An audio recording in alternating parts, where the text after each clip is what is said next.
All right, before we get into the details of equivalence relations, I want to do two more equivalence relations that are not quite as trivial as the one before, but they're still simple enough that I think they'll be useful for examples as we go along. I think rather than thinking about equivalence relations and relations in general as abstract sets, it's helpful to think of them in terms of concrete, actual relations with properties that we can check. So let's do two more examples.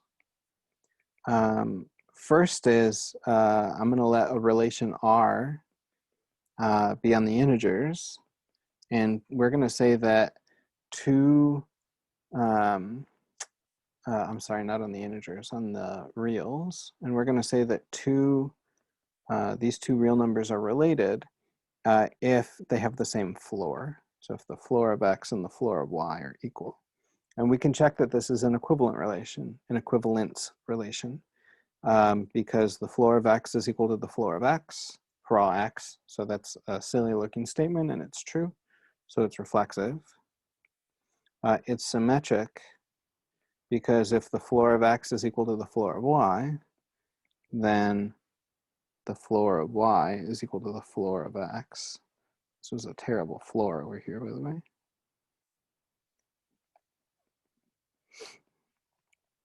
Okay, so it's symmetric and it's transitive because if x is equal to, if the floor of x is equal to the floor of y and the floor of y is equal to the floor of z, then of course it's the case that the floor of x and the floor of z are equal. Okay, so it's reflexive, symmetric, and transitive. So that's a perfect equivalence relation. All right. The next example is going to be, so let's just do it. And then I'll explain. We'll have to rigorously define a few things as we go along. But the next example is going to be a relation on the pairs of integers, x and y. And we're going to say that two integers are related if x minus y is even. So here's where we need to be careful here. An integer, say x, is even if there exists another integer k. So if there exists another integer k such that x can be written as 2 times k. So 0, 2, 4, 6, 8, 10, negative 242, those are all even integers because you can factor 2 out of them. If integers are not even, they're odd. So an integer x is odd if there exists an integer k so that x is equal to 2k plus 1. Okay, so that's what it means to be even and odd formally. And now let's just check that R really is an equivalence relation. And it turns out that it will be because R is reflexive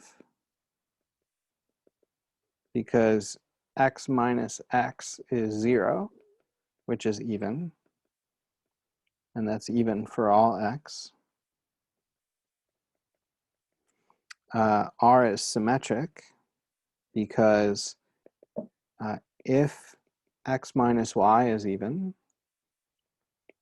then x minus y is equal to 2k for some integer k, and therefore y minus x is going to be 2 times minus k.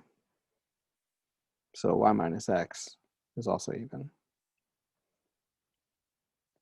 Okay, and that makes good sense there. So if you put a negative in front of an integer and the integer is even, you can still factor out a 2. That's really all they're saying.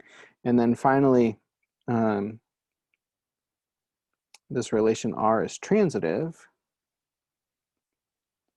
since if x minus y is even and y minus z is even, then that means that you can write x minus y as 2 times k and y minus z is 2 times L. So x minus z, which happens to be x minus y plus y minus z, is 2k plus 2l, or twice an integer. Okay, you need to be a little bit creative in that last proof, and we'll do these proofs soon. We will get to formal proofs with logic and all this, and we'll come back and redo these even in odd proofs in good rigorous detail and write these nicely. But for now, I just want to get the point across. So it turns out that this relation R on the pairs of integers, where two integers are related if and only if their difference is even, it turns out that's an equivalence relation. R really is reflexive, symmetric, and transitive.